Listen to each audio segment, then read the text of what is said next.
Hello, everybody, and welcome back to the Retro Monster Truck Review. My name is Josh Rhodes, your host with the most here on the show. Just flew in from Seattle, and I'm about to go to Indianapolis, Indiana, to go to the Lucas Oil Stadium for Monster Jam this weekend.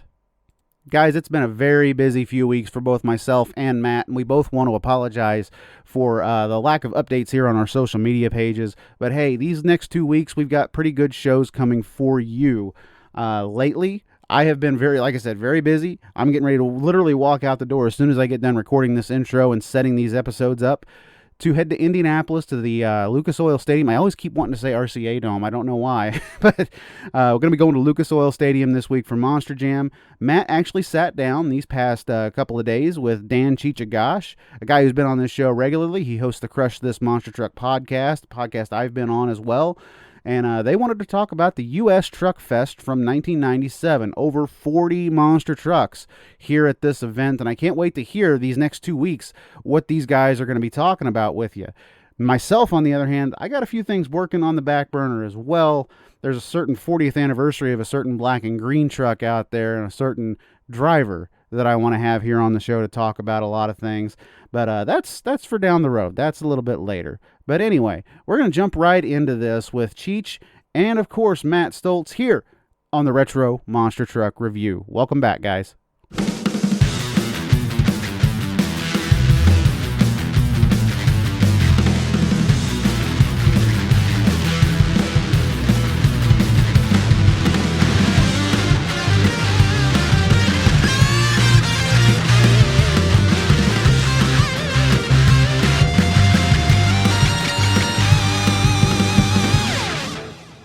Once again, everybody, to another episode of the Retro Monster Truck Review. This week, special edition, we're halfway on the road. I'm sitting here at home in front of my desk, but Josh Rhodes, he's not with us yet again. He's out on the road with Monster Jam, but our road victim this week is Dan Agosh with the Raminator team. He's driving through New York right now. How you doing, Cheech? Oh, I'm doing good right now here. I'm actually halfway between Syracuse and Albany. We got our team got split in half. People may not know that Stone Crusher and the Hook monster trucks on this East tour here, they blew the motors. And right now in this crazy time, it's hard to get parts. So they asked us to see if we can place one truck in here, and I'm on my way right now to have Mark Hall's truck here in Albany, New York. Sounds good, man. The supply chain shortages, I guess industry-wide here for monster trucks as well, you know, and the Ram guys always prepared, ready to fill in and kind of bring in that extra truck at a moment's notice. Good to hear. So this week, we're talking about Charlotte. 1997, the big truck fest here, June 13th, 14th, 15th, 1997. This is being aired on Inside Monster Jam. This week we're covering the challenge class, which was the kind of open qualifying purse race that they had at this event. Only a 6-week turnaround for the TV date. July 29th, 1997 was the date that this show airs. We're at the Charlotte Motor Speedway here in Concord, North Carolina. Again, Inside Monster Jam, your host, Jerry Bernardo, voiceover by Scott Douglas. Cheech, this was a really, really cool event, especially for the time, wasn't it? Yeah, it was. I always thought this was PACE, or United States Hot Rods version of the four-wheel drive Jamboree. Man, having two different classes, one of those classes open qualifying, with that a prize, purse, money, and then you have so much other activities, which if you think about it, later down the line they use some of that for the Vegas World Finals. Yeah, they did. You know, you mentioned the Jamboree connection here. Humpy Wheeler, which, you know, there's going to be an interview with him during these Charlotte episodes talking about wanting to put on a big monster truck show there at the Speedway. And if you are a connoisseur of racing, you know who Humpy Wheeler is, and you know he doesn't do anything that isn't just totally over the top. So he wanted the biggest and baddest event possible at their facility there in Charlotte. So this was kind of Pace's attempt, like you said, to produce a jamboree style off-road event, but they had even more elements. We had not one but two different classes of monster truck racing on some of the biggest tracks that we'd ever seen in the industry at that point. We had a 4x4 show and shine competition, four-wheel drive truck pulling that actually started the Outdoor Summer Point series for the Redman All-American Pulling Series for 96. Sand drags there at Charlotte down pit road, tough trucks in a variety of classes, the extreme sports zone, a kids zone, those are both in the infield, live music concerts. They did a truck parade through uptown Charlotte, and they had a manufacturer's midway there at the Speedway as well, kind of a predecessor to the Food Line Auto Fair that they do now. So these last two, these two episodes kind of finish out the first season of Inside Monster Jam in terms of the actual event-based ones. They're the last two here right before the season recap, and they aired after the Pittsburgh episode, which was actually recorded the following weekend after Truckfest. So they went ahead, got Pittsburgh processed through. You can go check out our episode on that event. I was at the event live. It's one of my favorites of all time. Make sure you check that one out in the archives. Now, this event was billed and advertised as being an event with over 40 monster trucks, and in reality, that was a fairly good estimate by them on the advertising team, because they ended up with 35 trucks on hand between the two racing classes. You had the 4 ride trucks, which were Safari Foot, the Snakebite ride truck, Predator ride truck, and there was a ride truck called Sidewinder.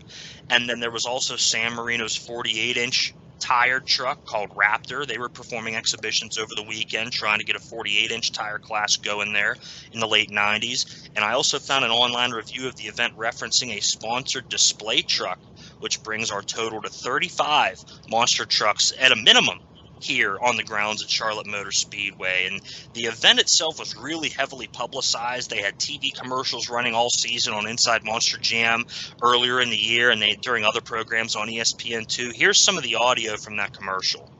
Never before, and maybe never again. U.S.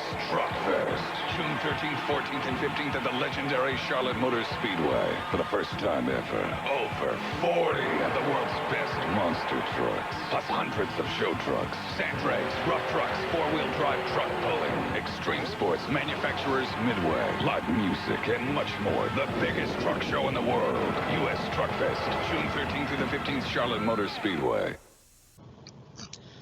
Man, they're really building it up to be a big-time event here, Cheech, and we've got the challenge class this week. Now, these, at the time, were like what they were calling the up-and-comers of the industry. Now, you didn't always get to see all of these guys on TV regularly. Some of them you did, but really the class was open to anyone who could meet the USHRA safety rules. They had a grand total purse that they laid out in advance of $50,000. That was available over the 32 bracket positions that were available for this event. The winner taking a total of $5,500, which was a really good payday for an independent in 1997, Cheech. Oh yeah, good money, good money for a lot of the guys. You know, outside of what off the top of your head there, only a few trucks had multiple trucks in their division. Well, a lot of these guys had single trucks. So that money can really go a long way. And it also, a side note, you messaged me a little bit about why some of the trucks, like, Mark and Tim Hall, the executioner, weren't there. They had a prior engagement with USA Motorsports. They were doing some displays during the summertime for Beef O'Brady, or the beef company. Yoberto beef jerky. Yeah, they were doing a lot of displays for them.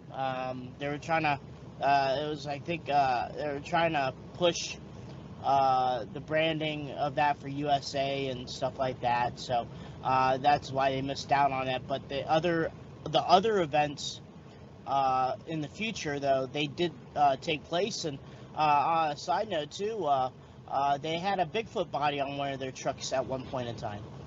Yeah, they did. They ran the Sting body at the Atlanta Truckfest in 1998. Now, this big Truckfest here in 97 is the only one that really got any notoriety for that year.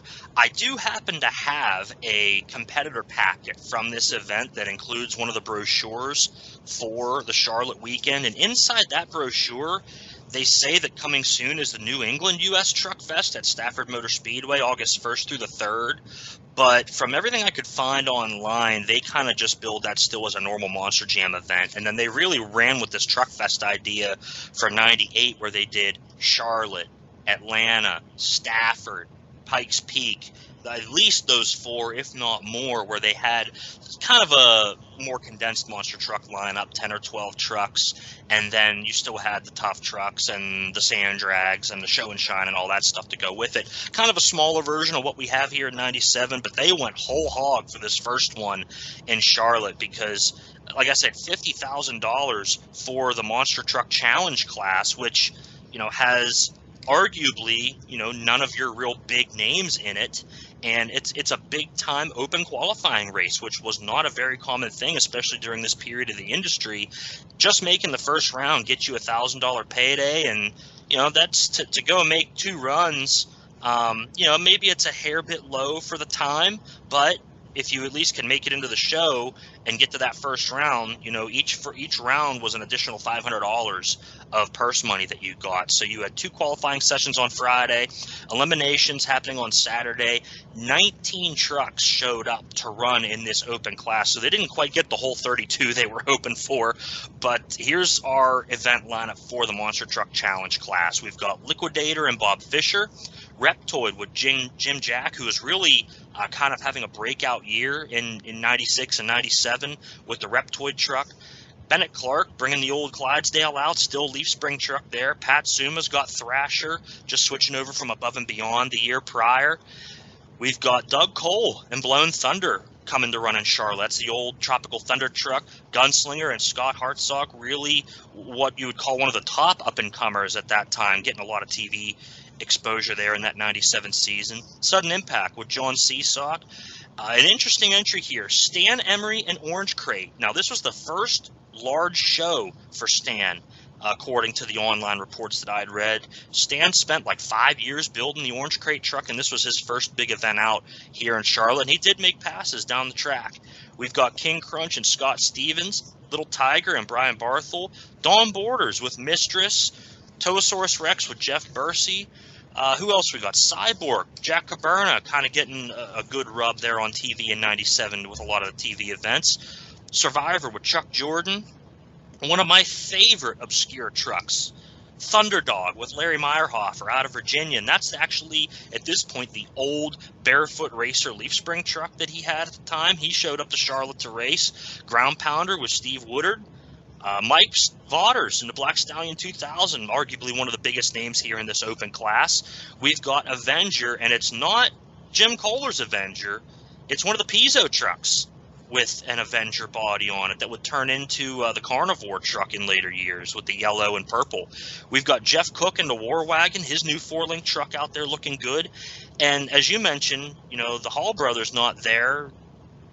A lot of folks don't remember they were really on the ground floor with this Smokecraft deal, running one of the first bulldozer bodies along with Guy Wood. So, they got to make sure that they keep their prior engagements as well. It's unfortunate that the Hall brothers couldn't be there. I think they really would have had a good shot to win at one of these open qualifying type events, big, long, straight line track.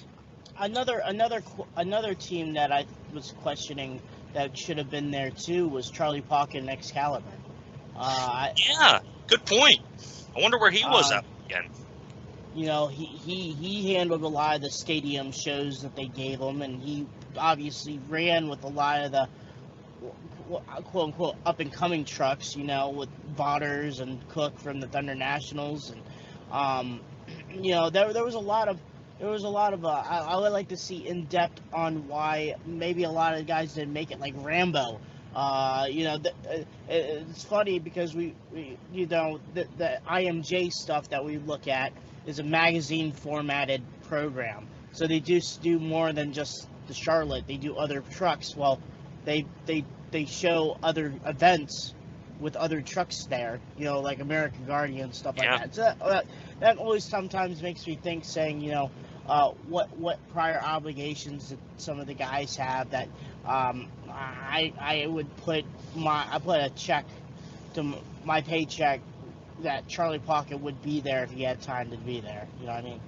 Yeah, I'm just trying to think, you know, the following week there in Pittsburgh, Pauken was there, Gary Bauer and Nightmare was there, Joe Bagdonis and American Guardian was in Pittsburgh as well. None of these guys were in Charlotte, so I don't know if maybe they had other shows that weekend. This is a time when Pace was really doing a lot of those summer shows, especially shows at smaller speedways, and then they were doing some stadium as well. I wasn't able to find anything that was this concurrent weekend, but I may have to do some further research on that, because there were really a lot of trucks that weren't there, given, you know, their stature with US Hot Rod at the time. Our TV coverage is going to start off here, the episode, with a whole bunch of the trucks lined up on the tri-oval at Charlotte Motor Speedway for photo ops, and Scott Douglas saying that nearly 50 of the best trucks in the world are in Charlotte. A bit of a fib, or, I mean, if you really want to round up to the nearest 50, yeah, there's 50. But here's that intro, which I just love, with that original music coming in. I always would get kind of like the hair rising up on my arms as a 7 or 8 year old kid when they would play that IMJ intro. Here's the intro, and here's Jerry talking about their upcoming episode here in Charlotte.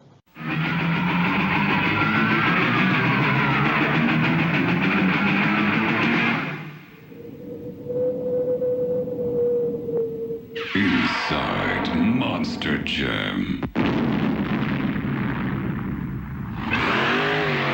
I bet you $20 you never seen 50 monster trucks in one place. US Truckfest, presented by Chevy Trucks, Charlotte Motor Speedway. Place is going off. Come on, we got a job to do. It's Inside Monster Jam. I'm Jerry Bernardo, and that's the Thrasher. Also, the up-and-comers, they're going for a purse of $5,500. Look at the crowd behind me. It's super huge. Hey, we're missing it all. Look at all these trucks. Come on. $5,500. You're an up-and-comer. You want to race? Charlotte Motor Speedway? What, the cameraman can't run in the mud? Well, he's going to have to, because it's Inside Monster Jam. With nearly 50 monster trucks competing in one venue, press from around the world couldn't be that far behind. Let's talk about US Truckfest. This has to be, without a doubt, the biggest event that we've ever seen. Most awesome event I've ever been to. The most trucks, some of the fastest trucks on the planet are here. It's just unbelievable is what it is. Man, I'm just pumped up watching that. You know, it's just such good stuff. Cheech, what do you think about that IMJ intro? I love it. And then you have David Lee voiceover, you know, and then the explosions and the awesome technology that was back then. I love that intro. That made me, when I was a little kid, run to my house just to watch the intro. Like, outside of you, I was also personally there at the Pittsburgh event too, and and I just got excited. Like, I know a few years prior to, you know, finding out that IMJ was on ESPN2, I really didn't really follow a lot of the monster trucks. So you know what I mean, like, once a year when they come to Pittsburgh, or when I was living in Virginia, I would just be like, oh, okay, once a year. But then I found out, oh, you know, there's something else outside Trucks and Tractor Power that I could watch. And then when I went to shows in general, that intro just, it is top tier awesome. I hands down one of the best intros out there. And I love the show format. You mentioned it's a magazine format, and we got to see kind of a taste of everything going on in the USHRA at the time. It wasn't just the monster trucks. It was all those side acts. We had, whether you love them or not, the Outlaw Quad Wars, which, you know, depending on your opinion of that, could add a lot of entertainment or really detract from the value of the event. You had your motorcycles. They even did some Supercross coverage here in '97 as well, which was, of course, a Pace property, and that still continues with Feld today. So they got a lot of different stuff, all the side acts, the stunts, the sand drags, all this other different stuff that was going on at the time. It's a complete package, and it really gave the viewer at home a good idea of what they were going to see if they went to an event, because they didn't just do the big stadiums, they showed the arena stuff as well, and that's what I always like to see. Yeah, and they also did the side acts of like if they branch off to the Thunder Nationals, they would talk about those I guess go-kart pickup trucks that look like the NASCAR Truck Series. Yeah. That did the roundy around racing and stuff like that. They want that, or Brian Carson. I mean the stunts, the ins and outs of Robosaurus. Even they went far and beyond even their cup of tea, where even in this episode that we're looking at, they even talk about the legend cars. Yeah, for sure. I mean, that's something that was really outside of their wheelhouse, but they ended up doing a big feature on it. We start the episode off here after the intro with all the trucks lined up again here, media outlets doing work and interviews with the trucks and the drivers. Now, this was all recorded on Thursday. They actually had a media event that allowed press from around the country to kind of set up, get up close and personal to all these Truckfest participants. And then Scott goes on to explain the truck structure with two classes of racing, the challenge class and then the championship class, which would be on the following episode. And they actually, ran these classes intertwined with each other during the live events. So, Friday you had just the championship class. Saturday you had the challenge and championship class, and then you ran an exhibition challenge class on Sunday along with the championship class. But I have my show format here in front of me. I mean, these were long days, Cheech. Thursday, 10 a.m. to 6 p.m. That's just for registration, media seminar, media events. They had a celebrity and competitor softball tournament on Thursday afternoon. They had a driver barbecue with the sponsors, and that was a long day of schmoozing on Thursday there. Friday, 8 a.m. registration and tech opens, and then monster truck qualifying started at noon, and then the actual live show for the fans ends at almost 10 p.m. So these guys are putting in marathon days overall, but they did have a lot of downtime as well to make sure they had their stuff ready to go. Yeah, because there was so much other activities going on, like we mentioned previously, and it all mixed up together for this weekend of activities that they have, which is, like I said before, just like a similar thing to the four-wheel drive jamborees.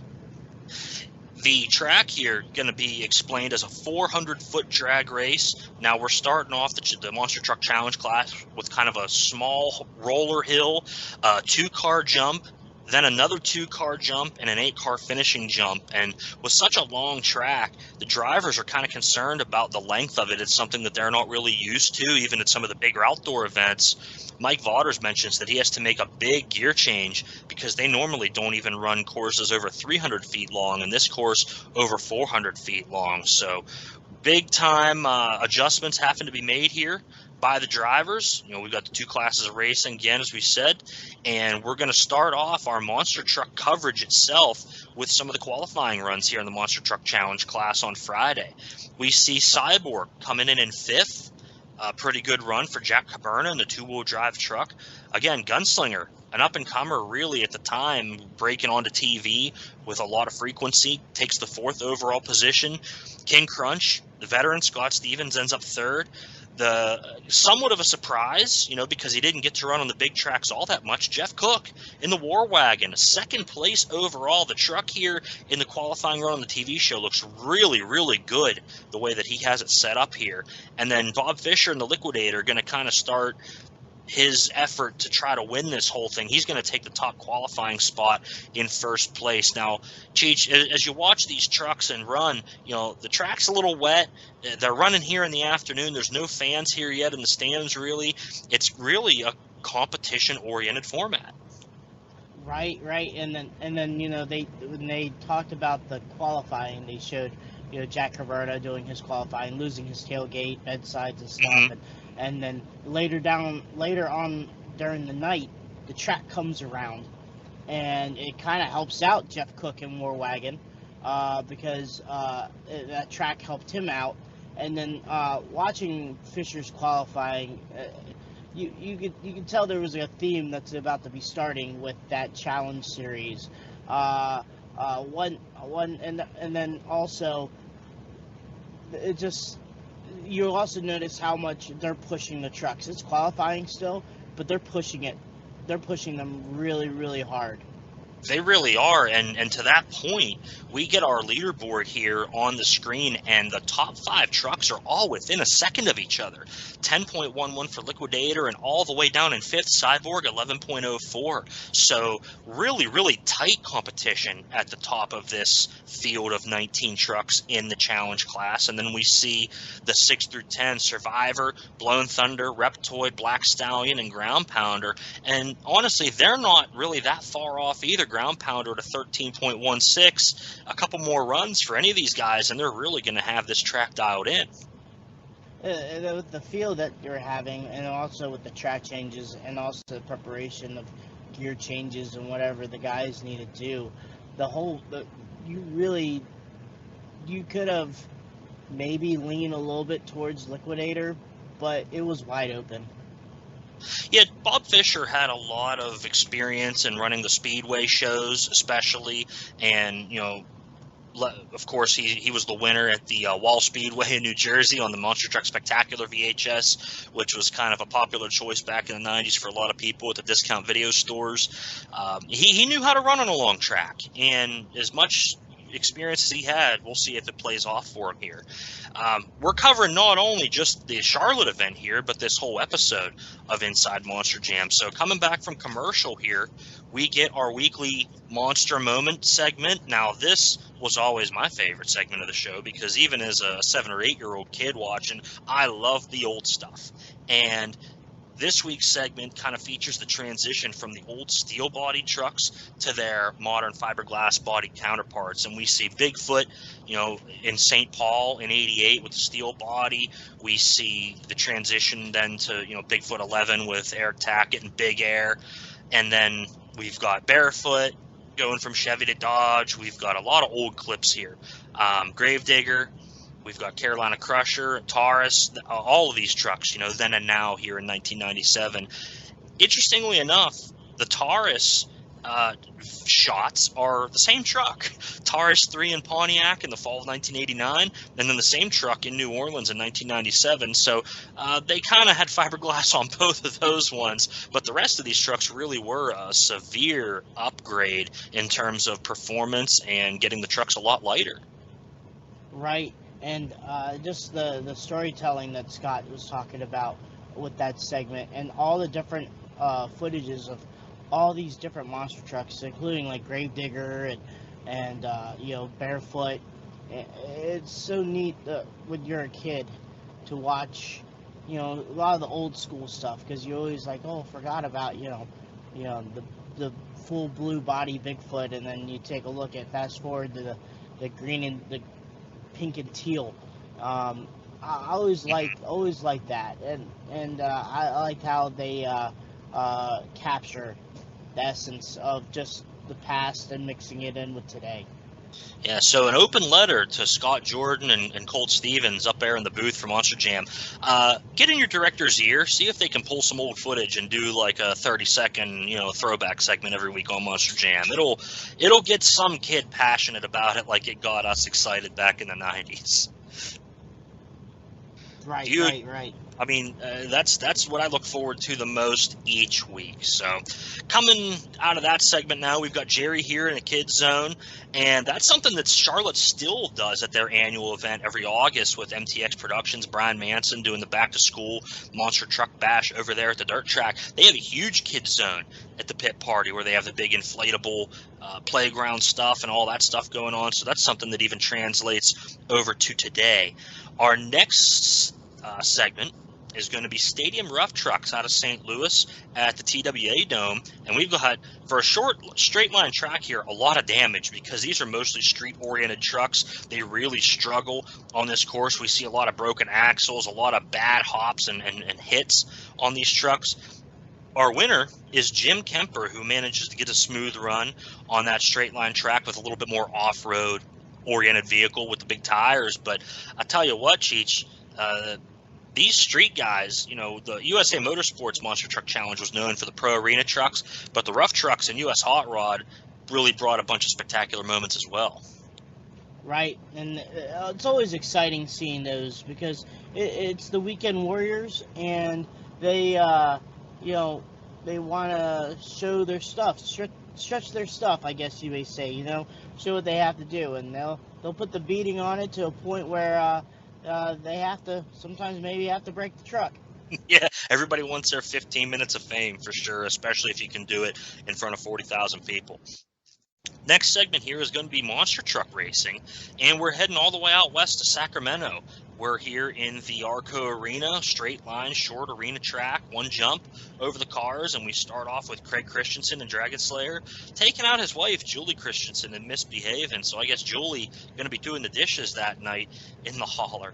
We've got Sky Hartley and Bigfoot taking out Joe Cipher and Airborne Ranger, one of his first TV appearances here on Inside Monster Jam in the old red, blue, and kind of yellow Airborne Ranger initial paint scheme that he had. We've got Pablo Huffaker and Gravedigger absolutely demolishing Mike Dropic in Priority 1 with that kind of wheelie trip run that always looks good on an indoor straight line track. And then we go on, Pablo does, to wipe out Joe Cipher and Airborne Ranger again, came back as that fast loser.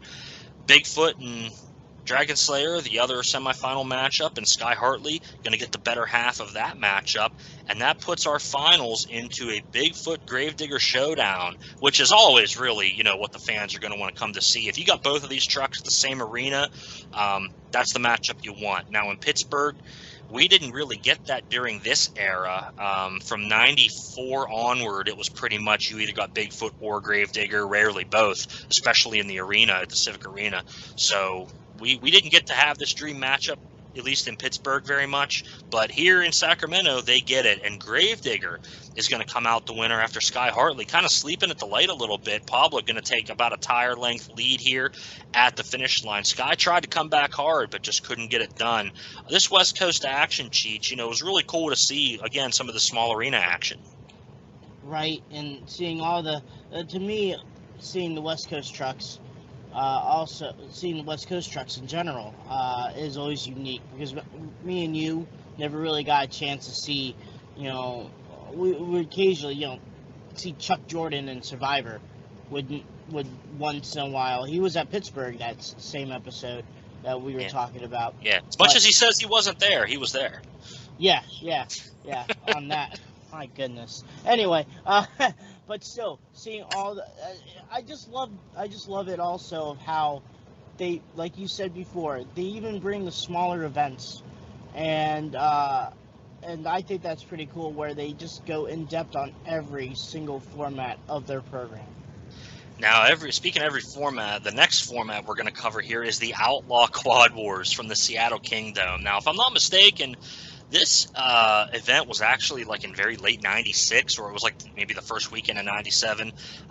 They're presenting it here as one of the last points events for the season, but I'm not sure how they managed to kind of ring all that together, if they kept track of it as they were doing it, or how they were going to lay this out. But Team South's Mike Stutton gets escorted out in handcuffs after a fight before the main event. PJ Hall ends up grabbing the win for Team North, and PJ's still out there racing quads today, doing fun shows at especially a lot of the KSR events. I got to see him last year. He was finally back playing the heel again, which I like to see. PJ puts on a great show for the crowd. Oh yeah, PJ and also Chris Butler. I'm sorry, man. He's gonna nag on me when he hears this episode. Him and his crew put on one heck of a program. They're especially around our neck of the woods, and it's cool to still see them still doing what they're doing today. For sure. I mean, PJ's been I've never seen a guy intentionally crash so many times and be able to walk away from it. He's really skilled at what he does, regardless of whether it's scripted or not. To be able to do that and not hurt yourself is really, really impressive. Our next segment here on the show is Thrill Seekers, and we go to the LA Coliseum in the quagmire. El Nino really messing up Brian Carson's car jump attempt here. The rain really hampers this, all the mud on the floor in the Coliseum. Brian's starting all the way up in the peristyle which was part of the Quad Wars course that night. And he just can't get the speed going. He comes down, you could see he gets a little speed, and then he really bogs himself down heading toward the ramp. Just can't get any traction. The car's kind of going sideways on him. He goes for the jump. He's going to do it either way, but he doesn't even make it to the catch cars. He barely clears the first pyro box, which really could have been kind of dangerous. The second pyro box goes off right in front of him as he lands on the muddy surface, and it was probably one of the harder hits for Carson just because you had nothing to land on. Cheech, what do you think? Yeah, and especially we don't have traction. But you have to give the man the credit. He's going to do it no matter what. You know, rain, shine. He's there for those fans. And, I mean, Brian is him and, like, Spanky Spangler. They'll just, it doesn't matter what it is. They're going to try their best to put on a great show. Absolute legends for sure in the world of stuntmen. Now, we go to our Jammer question of the week, which is, why are monster trucks so loud? We come back from commercial with Tony Farrell explaining that the trucks have open headers, no mufflers on them, and he shows, you know, there's very, very short zoomy open headers there on the Wild Thing truck. And this Jammer question and answer were done at the Pittsburgh Pit Party, which was really cool, as they were kind of wrapping up filming for the year. But you see the headers, they barely make the turn downward on the Wild Thing truck. And my, how things change, because especially you go to a Monster Jam show now, you know, they're all running the muffler collectors because, you know, that's just kind of the world we live in now, especially with the families and, you know, some of the folks that have disabilities that are real sensitive to the loud noises. They want to make sure that those folks are able to come to the show, as well as your noise ordinances and stuff like that. And they can't have those bad open headers in the small arenas as much anymore from their aspect. But we go to some fair shows during the summer, and I'll tell you what, some of them trucks really still get my heart pumping with how loud they are. Oh yeah, and you know, hearing those open headers or zoomies and stuff like that is still pretty cool to hear. And sometimes I have to say this. Sometimes those mufflers, people may not know there's like a little filter in those muffler systems, and sometimes within like, gosh, second or third week out, they're already done. They're burnt up. So pretty much the that quote-unquote muffler or that header system sounds exactly like if you have open pipes. There's some trucks out there that have that stuff that's just as loud as some of the trucks with pipes on them. And sometimes I scratch my head saying, that's a loud son of a gun. One place where you might be able to escape some of that noise is way up at the top of the press box at Charlotte Motor Speedway. That's where Jerry is for this next segment, talking with Humpy Wheeler, as we had mentioned earlier. He and Humpy kind of discuss how this event came to be, and here's Humpy's description of that. Okay, on Inside Monster Jam, you always get to meet new and exciting people. Finally, I had to crawl to the top of the roof to meet Humpy Wheeler. How you doing? Oh, I just came up from the fourth row. The people are having a ball. This is pro football on wheels. I want to know what made you decide to bring monster trucks here, right into the heart of hardcore motor racing. Well, my buddies at Chevrolet wanted to really put a show on, and I said, let's bring the monster trucks in, and let's pull the sand drags and all that other stuff, because they're big into trucks. And I said, yeah, let's do it. So I called Pace, and I said, let's go, let's do it. What about those legend cars? You had a little bit something to do with that, didn't you? Yeah, we started the Legends car thing. They've sort of like rabbits. They've been multiplying. We've sold about 2,100 of them, and I'm thinking about building a Legends four-wheel drive that we can do out here with a monster truck. Sort of the little brother. The innovator, the man, the legend, the myth, Humpy Wheeler. How am I doing? You're doing great. All right. Humpy and I want to look at that piece. You went to the place where they checked out the legend cars, see how they were made. Yeah. I want to see it. I wasn't there. Let's roll it on Inside Monster Jim. Thank you for your time, sir. Let's get out of here before it starts raining, because when the black cloud comes over that roof, it's all over. That's the irrigation system. No problem. Run in the mud. Thanks again. cool to hear how they decided to put this whole event together here at the Charlotte Motor Speedway. Now, what's cool is they kind of go into the Legends cars here, and that transitioned us into a segment at 600 Racing, which is now called US Legends Cars, in right near the track there. They're only a few miles away in Harrisburg, North Carolina, I believe, and that's where the Legends cars are constructed. We get a full kind of factory tour about these cars. And Cheech, I don't know if you've ever got to see these things perform live, but when we would go down to Charlotte for vacation in the summer to stay with my grandparents, they only lived very close to the track. We would go on Tuesday nights to the summer shootout to watch these guys race, and it was some of the coolest racing you'd ever see, especially because you get to see a lot of these up-and-comers that are going to make it one day. I got to see Joey Logano in a Bandolero car. I got to see, Adam Petty race in these machines way back in the mid-90s. It was really, really cool. It's the best value racing you could get for $5. At least that's what it was when I was still going. Yeah, I never had the option or attempt to see them race. Mike Harper actually showed me one of the cars that he had when we were in Texas, but never seen one run before, which is pretty impressive just seeing them get built in general.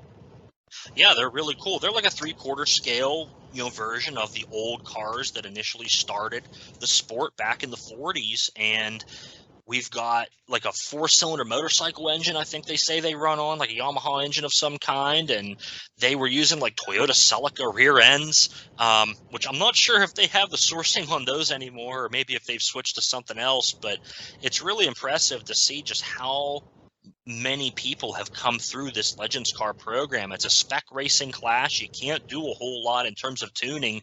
A lot of it comes down to the driver, and some will say it comes down to how well you can cheat too.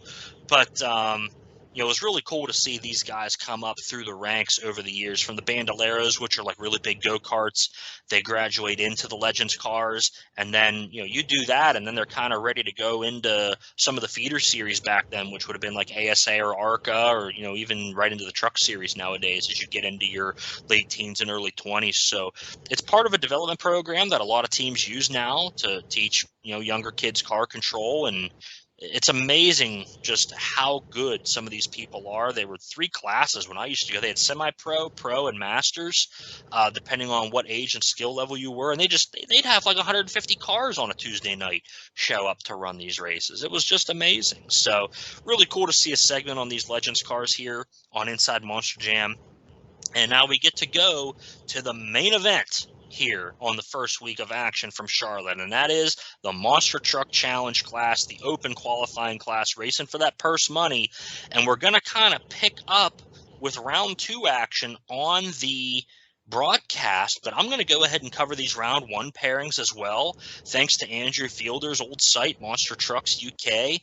He was at the event and kind of had a full event recap that I was able to go back and see. This is one of the sites that I used to go on a ton back in the early internet days to look at pictures of monster trucks, and he'd have event coverage, and that's how I knew that CFP was a thing, because he had event recaps from all the CFP shows back then with dirt jumps, and I was like, man, that's really cool. They're doing racing over dirt, small arena, there's no cars and they have more room, and now everybody just complains about having no crush cars, but Ed Beckley was doing it back in the 90s. So first round, thanks to Monster Trucks UK, we've got Reptoid beating Clydesdale, Thrasher beats Blown Thunder, Gunslinger beats out Sudden Impact, King Crunch knocks out the Orange Crate. Little Tiger, it says, I believe, had a bye run because there was no opponent listed. Cyborg beating Jeff Bursey and Toasaurus. Black Stallion beats Ground Pounder. And War Wagon beats that Pizzo Avenger truck. So that's your round 1 recap from here in Charlotte. I can't say there's a whole lot of surprises. There's some good matchups here, especially that Ground Pounder Black Stallion matchup. 2 4-link trucks going at it. And Steve Woodard pushed that truck pretty hard back in the day, so I'm sure that Mike Vaughters had to work for that one. A lot of other matchups here are a little bit more one-sided in terms of how the qualifying lineup factors in. So I mean, Cheech, I don't know, do you have any commentary here on those matchups in round number 1? We don't have any video to go off of.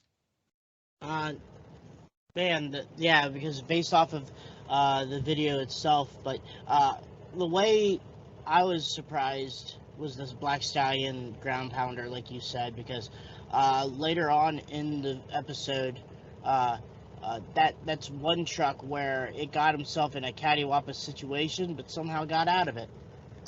Yeah, we'll cover that run here upcoming in the show. Now we go back to the TV show here, and we're picking up with our round 2 highlights. And you can see this is now Saturday night, and the stands at the front stretch of the Charlotte Motor Speedway really are packed. I mean, they used to completely load the place up back then. There's more people here than there were for the summer shootout events. I can tell you that for sure. We do have some of the early round, just real quick shots, because round 2, let me check my event format here. Round 2 was still pretty early in the day on Saturday, and they had opened the gates pretty early. So let me see here. Saturday, I'm leafing through my pamphlet here. We got Friday, Saturday. So challenge round 2 was still well before opening ceremonies. So 4 o'clock on Saturday afternoon was the Monster Truck Challenge Elimination Round 2. And that was right after the 4-wheel drive truck pulling, the street modified sand racing, and 4-wheel drive pull off. Round 1 was actually at 12:15 in the afternoon, so right after qualifying. So they were really stretching this event out the whole day. And even here at 4 o'clock in the afternoon, multiple hours before opening ceremonies and the anthem and everything, and the big trucks come out in the championship class, the stands are really very, built up here through this first few sections. I'd say probably a good 7,000-8,000 people here just to watch this challenge class run. And the first run we get to see is Liquidator taking out Sudden Impact. Bob Fisher looking really, really good on this course, as we mentioned earlier. Jim Jack in Raptoid, we get a little quick segment with him, talking about flossing the teeth up, but he is going to come up just short of Pat Suma and the Thrasher. A really, really good round 2 race here. Good racing between the two. Thrasher just going to eke that one out at the finish line. Gunslinger looking really good, going to completely decimate Blown Thunder in round number 2 action. King Crunch gets out of shape over the second, 2 pair of cars here and really gets himself back going right before that finish jump, but he just couldn't regroup in time. Bennett Clark coming from behind in that Leaf Spring truck to take the win over King Crunch. Cheech, that's kind of an upset here in round number 2, especially with Leaf Spring truck. Oh yeah, especially with I don't know what extreme changes they had with the Clydesdale truck, but compared to King Crunch, Clydesdale was still had the early 90s technology, correct? Yeah, I mean, it was pretty much darn near the same exact setup he was running in TNT action in 1990. So cool to see that Bennett was still able to keep that truck competitive for so long. We see Cyborg winning over Mistress. And I think Scott mentions that he beat Toasaurus. That was actually the round 1 matchup. We see the round 2 video here of him beating Dawn Borders and Mistress. Black Stallion going to beat Survivor in round number 2. That's one of the more heavy-hitting matchups between 2 good 4-link trucks here. And it's a really good finish. Chuck Jordan kind of gets a nasty front-end hit off the penultimate set of cars, and that allows Vaughters to kind of fly past, take the win there. One run we don't get to see is Jeff Cook and Warwagon taking out Larry Meyerhofer and Thunderdog. That was also a second-round matchup. So we're starting to see the cream kind of rise to the top here as we see our quarterfinal round now, as we transition into nighttime, and look at all the people at the grandstands at Charlotte Motor Speedway. The walk-up sales for this event had to have been pretty impressive, because they've got people stretched darn near into turn number 1. And then filled in all the way through the front stretch, all the way beyond, the starting line of the rough trucks course here, all the way into the shutdown area for the monster trucks. There's got to be, probably close to 15 or 20,000 people here just watching, just from the grandstand side. And let's not forget, they got the infield full of people too, doing all the other kind of activities and events there. So I'm sure some people are still hanging out in the infield as well at this event, especially a lot of the event participants. So, despite them losing out a ton of money on this event, which is I'm sure why they didn't do it again to this capacity, they still had a pretty good attendance. I mean, Cheech, look at all the people there in the front stretch. That's very impressive, especially shout out to the marketing people that market this program, because you don't get to see that a lot anymore. Yeah, I mean, the folks at Charlotte do a great job, and in conjunction with SRO Pace here as well, they really did get this out ahead of time in terms of, this is going to be a big event. Make sure you come and see it. And the people did turn out about as much as you could ask them to, really. I mean, they filled in a good portion of that front stretch, probably more than they would get for a truck series race back then. It's really, really impressive to see. So we're going to head into the quarterfinal round now. This is the next round that they show on the TV broadcast. Black Stallion just going to get the edge over a hard-charging Jeff Cook and Warwagon. Man, that's almost a photo finish. I give maybe a half a tire length to Vaughters at the finish line from the camera angle we have here.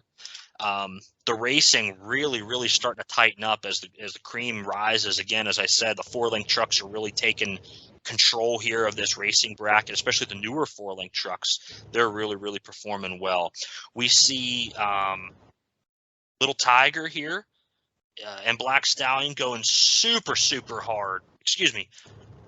Little Tiger and Cyborg. That's another quarterfinal matchup that we get to see here. Brian Barthel in the very first Patrick production chassis, if I recall correctly. That was the old Magnum Force truck. And he's looking good, and he's really up and coming through this 97 season. And then we get to see Little Tiger and Black Stallion. I mean, these guys, Dan, they're just really going after it. They're wide open. They got the trucks on kill. Vaughters is all kinds of out of shape over that next to the last set of cars. I mean, he lands really, really hard on the right rear, and he just never takes his foot off the throttle. Right. He in that, especially that matchup against Little Tiger. I mean, you're so close. You're another round to that purse. So now you have to up the ante of yourself and the truck itself, and Little Tiger just edged him out just a little bit. Just a tiny little bit straighter over that middle set of cars, and that allows Barthel to kind of – he doesn't even really get settled down. He just keeps the hammer down and kind of bounces into that last ramp and really skies the truck out, clears all 8 cars by a good 15 or 20 feet, lands really hard on the rear end. But Little Tiger going to be the first truck punching his ticket into the finals here of the Monster Truck Challenge at Charlotte Motor Speedway. Now on the other side of the bracket, Liquidator takes out Thrasher. Again, a very, very close race between two coilover trucks.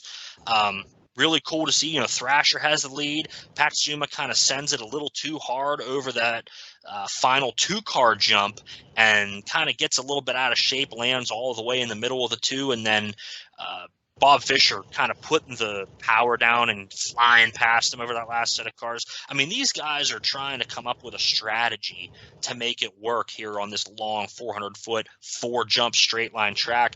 And I think Fisher may have the upper hand in terms of taking it easy through that first half and then really smashing the gas once he gets back on the ground and kind of putting the power over that final set of cars. Yeah. And it looks like he people may think this is crazy, but in motocross, you're supposed to have a groove, and I think Fisher knew a certain groove during that 400-foot track where the truck would settle, just settle enough for him to keep the hammer down. Yeah, and that was a quarterfinal race there. Such good racing between Thrasher and Liquidator. Now, Gunslinger going to kind of clean out Clydesdale here. Bennett taking a bad hop over the middle set of cars.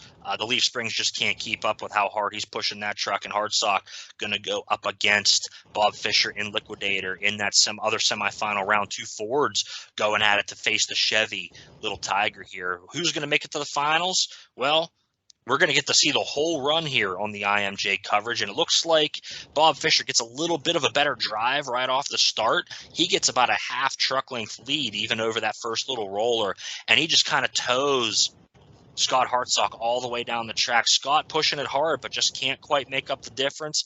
And Bob Fisher with another good, smooth, straight run is going to go into that final round here for all the money. An extra big bonus. I think it's an extra $2,000 to the winner to give you that total $5,500. So these guys in the finals really have something to race for, Cheech. If you watch that race, it was just Bob. From the start to the finish, he, like you said, he was pulling Gunslinger throughout that whole race. It just, once again, just the rhythm that Bob had not even you came that race, just not even one sight of Gunslinger keeping up with Liquidator. And this just shows how good purse racing can really be. You know, these guys, they're only going an extra $500 per round, and they're pushing these trucks that hard.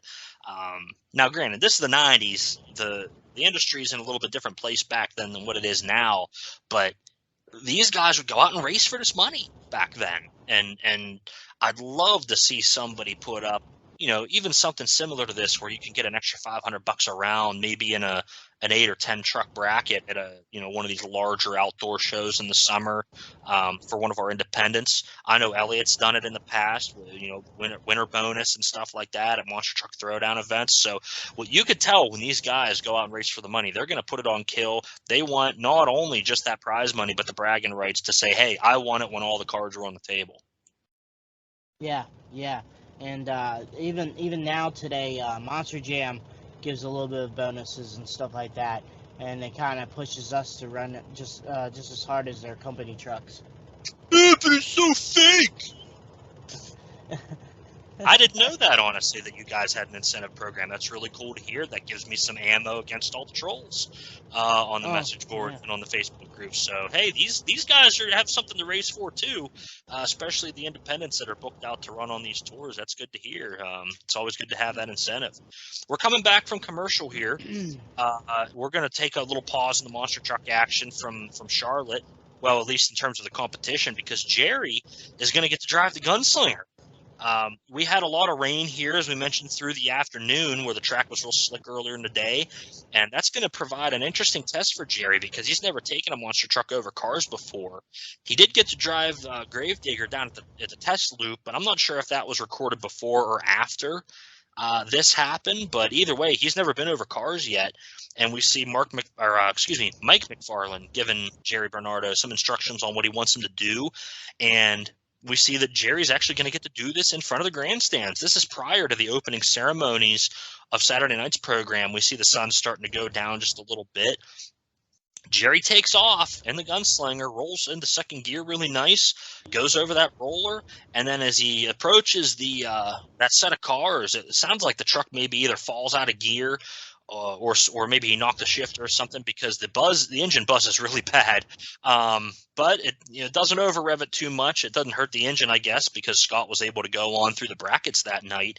And the truck lands. He stops kind of as he was instructed, kind of before that next set of cars, and just kind of gets one tire up on the ramp a little bit. Scott says Jerry did just a fine job.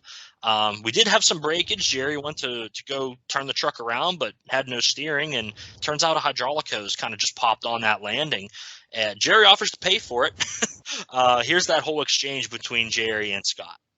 Okay, Jerry, here we are, Charlotte Motor Speedway. It's your turn to take this Gunslinger for a ride over the cars. You ready? We've been talking about this for a while, huh? Yeah, it's been going on a couple of months now. The day has come. Hey, and the time. Look at it's greasy, too. It is. Think I'm going to get squirrely? Hey, I think you are squirrely, my friend. I just hope you can hold on that steering wheel, mat the gas, and put her down the other end of that track. Nice and smooth. How many people do you let drive the Gunslinger? Nobody. How much does the Gunslinger cost? You're sitting in a $100,000 race vehicle. And we're going to jump, too. None of us just flat stuff. No, we're going to jump. Yeah. So you think you're goofy? I'm goofy for letting him drive. It's all good on IMJ. We just want to have fun. Can we have a little bit of fun? Hey, let's have some fun. Okay. We're cocked, locked, ready to rock. Get in. The roller, and over the first set of cars, and I'm going to shut you off. Okay. All right. And I'll stage you, and I'll keep my eye on you. Okay.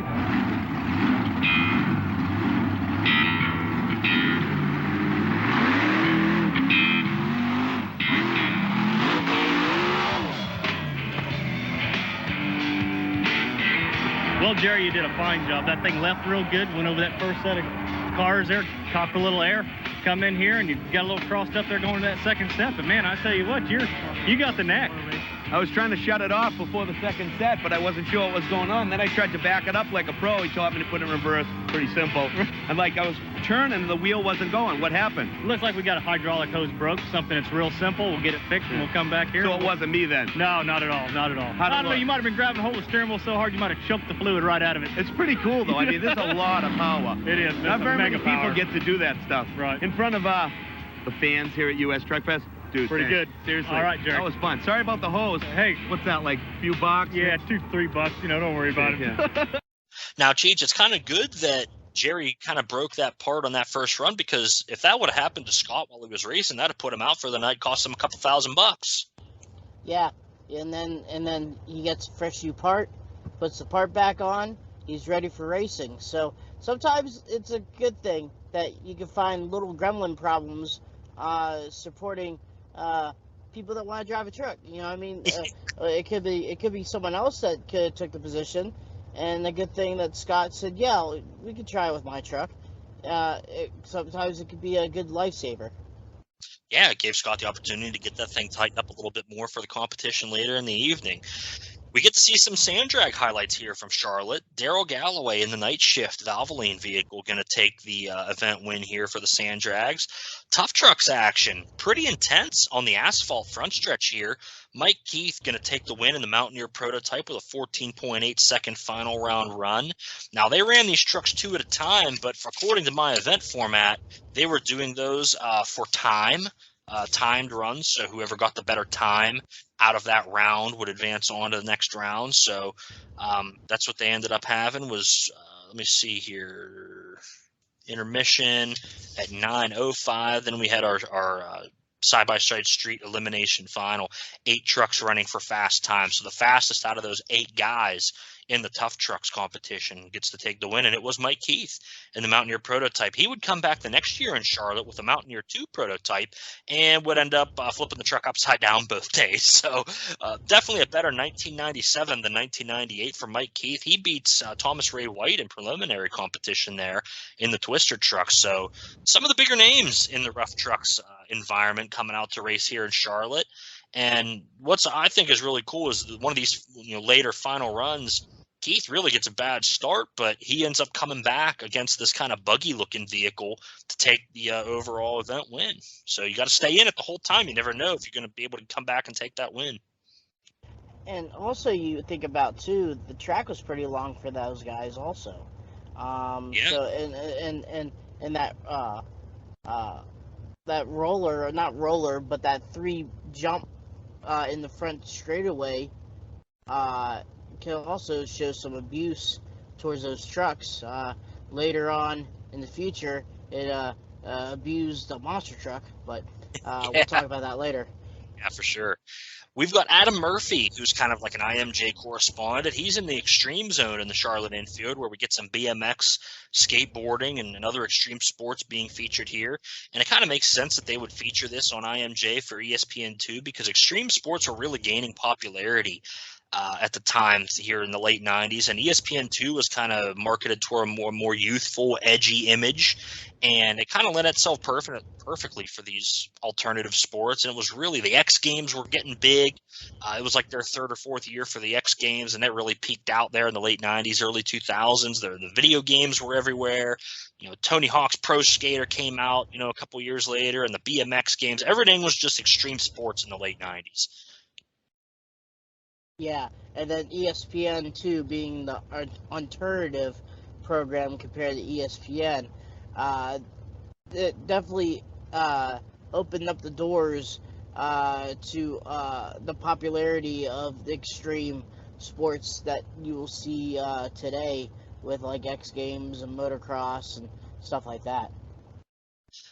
We move on here. It's final time in Charlotte for the challenge class, and we've got $2,000 in purse money in this race alone that is on the table. So whoever wins is going to go home a lot richer than they were coming into this round of racing. Liquidator versus Little Tiger, Ford Chevy matchup. And unfortunately for the fans here, we see that the race is pretty much over at the second obstacle, because Little Tiger is going to end up kind of missing that first set of cars with the front end, and Liquidator is going to just smooth cruise on to take the challenge class win and the total $5,500 purse on the night. Not a bad payday for Bob Fisher and Liquidator. Jerry, reiterates how these got to race for purse money, and the replay we get to see, it's just Barthel just didn't get a good launch. He was never really in it this whole race. Bob just had that track dialed, Cheech. Oh yeah, he had to dial it in. Just the rhythm of that truck hitting the obstacles. He knew exactly when the truck was settling, and then continue on. And it was back-to-back races that the competitor that was taking on Liquidator wasn't even in the picture, you may say. Yeah, it looked like there may have been a little bit of a difference in lanes here. Mentioned in the previous round that Liquidator got so much of a better start over Gunslinger. And I think that left lane takeoff was probably a lot more slick than the right lane, because Bob Fisher just camped in that right lane the whole night. Each round of racing was able to get the job done. Here's a situation too. You talked earlier that the open group and the championship group kind of intertwine. Now the championship racing is a U-turn, so could there have been possible way of them throwing in, it rained, but with the U-turn, of course, could that have affected some of the starting line portion of the event for the open qualifying guys, because you have tires kind of digging through in a turn, kind of making a little bit of a rut, and because it's going from concrete, grass to dirt. Could that possibly affect the straight line portion of the event for those guys? Definitely could have. They're starting in an area where the championship class trucks are coming out of their turns, so depending on how the material is being pulled out of the infield from those other trucks, it could affect these guys. We have the one lane that's kind of turning around somewhat on asphalt onto the grass. I think that left lane, in terms of the challenge class, had a little bit more grass on that side of the track, so the guys turning in were probably sliding a little bit more. We're just pontificating here, what we think the difference may be in the lanes, but there was definitely a difference. You could see how the trucks were launching in this challenge class. There's just so much difference, but Liquidator ends up being your winner. Here's Jerry's interview with our winner, Bob Fisher. Well, the Liquidator was running really good all weekend. You must be psyched. The lion's share of the first, and that means some fat cake here at the U.S. Truckfest. Yeah, we had to run it hard, but we got the whole enchilada. So, show me the money, We did real good. I want to thank my engine sponsor, which is Cunningham Competition in hometown, Harrisonville, New Jersey, which without him, I couldn't have did this. So it's thanks a million to him. I bet you all the big guys like Digger and Monster Patrol, they're a little jealous. Yeah, they get paid to come here, but you guys get to really race for money. Can you say it right now? Show me the money with feeling? Show me the money. That's what you like to hear on the Liquidator scene. Hey, that's it from show 1 here at the U.S. Truckfest. You want more? We got more. Next week, show 2, the top 10 trucks, the top 10 monster trucks in the world. I want to thank Humpy Wheeler, my man. We're up on the roof. Greatest seat in the house. This is Inside Monster Jam. I'm Jerry B. Oh, and your name is? Bob Fisher with Liquidator. Yeah. Bob finishing it out there with show me the money. And again, the purse here, Jerry's trying to get him to buy breakfast the next morning. I don't know if Bob obliged him on that or not, but Cheech, pretty strong showing here for Bob Fisher and the Liquidator. Kind of gets to take the title out of the weekend as the top independent in the industry. Right. And he's in Liquidator, even around that time frame there. Liquidator was a popular truck in general, so it was always a truck, no matter what venue you're going to be at, was a threat to win the race. I remember a few, 97, 98, wasn't Liquidator in Pittsburgh? Yeah, 98, I think 99 as well. That's when you had the new truck, right? Well, same truck, new body, and it's the truck that went on to become the next Sudden Impact, too, which, John Seesock had so much success with. So he really did a good job building that truck. Bob Fisher did. That was the truck that started as UFO for 1993, and he just really got his money worth out of that thing. He won a lot of races, sold it off to John Seesock. John won a bunch of races, one of the first guys to completely beat Goldberg straight up in a head-to-head matchup in racing with that truck as well. So, I mean, it was a good piece for sure. And, man, it was cool to see that. It was one of my favorite trucks. I'm not going to lie. I always liked the camo green and the lightning bolt. I always, for the longest time, trying to figure out what was the meaning of the name, but later on I found out the history of it, and it was based off of his business. Yes, indeed. We're going to finish the show off here with IMJ, kind of getting a preview of the following week's show with the championship class for Monster Trucks. Scott Stevens going to make the all-time IMJ crash wheel. Scott Douglas is saying here, and then that kind of ends our first show here from Charlotte. Now, this whole weekend in June, Cheech, what do you rate this episode on a 10 scale? Before I give you my scale or my grade, what do you say? I would say being a magazine style format, IMJ in general was awesome for me to see, and also how they went based off of this Charlotte. They went pretty good on this. I would give it a 8.5 because the reason I would give it a 9 or a 9.5, I just wish they would have done a little bit more coverage of like the first round and based off of that. I know it's mostly it's a highlight themed program, but maybe you could have shown the first round a little bit. But outside of that, that was pretty much the only downfall for me, was about that. So I would say 8.5. Yeah, I mean, this is a really well-produced show. The Seals Communications Group, I think, was who, helped produce this show. They did a great job on all the shows that they were involved with. They were involved with Supercross as well. And the production level, you can tell with the graphics and the way that they did their transitions. The directing is good. The action is good. There's no real slow spots in the show. You have all the segments, which is part of the magazine format. This is a very Charlotte-centric show. We only got that other Sacramento race, really, for Monster Trucks. Usually they would have like 3 different ones. But as we're rounding out the series here, they have this big Charlotte event that they want to make sure they feature heavily. I'm going to go ahead and give this an 8.5 as well, just from the fact that they kind of gave us a little fib on the number of monster trucks there. But, I agree with you that they probably could have benefited from maybe showing a little bit more of the monster truck action. Maybe, just cut down by a few seconds some of those other segments as well. But they do a good job of doing a well-rounded program, as they always did. So we're pretty aligned here on our gradings here. That's our first episode from Charlotte. You want to make sure to check out Cheech on the Crush This podcast they're doing every week with the live video as well. Cheech, you want to tell us a little bit about that? Oh, yeah. We are on every Tuesday night, 8 p.m. Eastern, 7 p.m. Central, Facebook and YouTube Live. Later on, we'll put on Spotify and iTunes, but we like to go in depth with the drivers. We want to know about the drivers. We want to know about the crew guys. We want to know about any person that put their hands in the cookie jar of the world of monster trucks.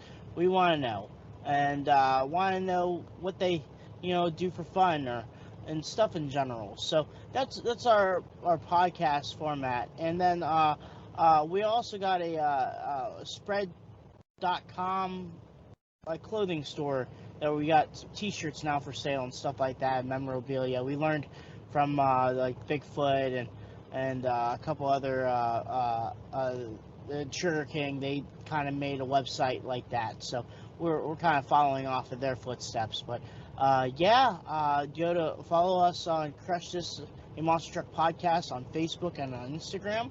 And like I said, we're on Facebook and on YouTube, and then we're also on iTunes and Spotify.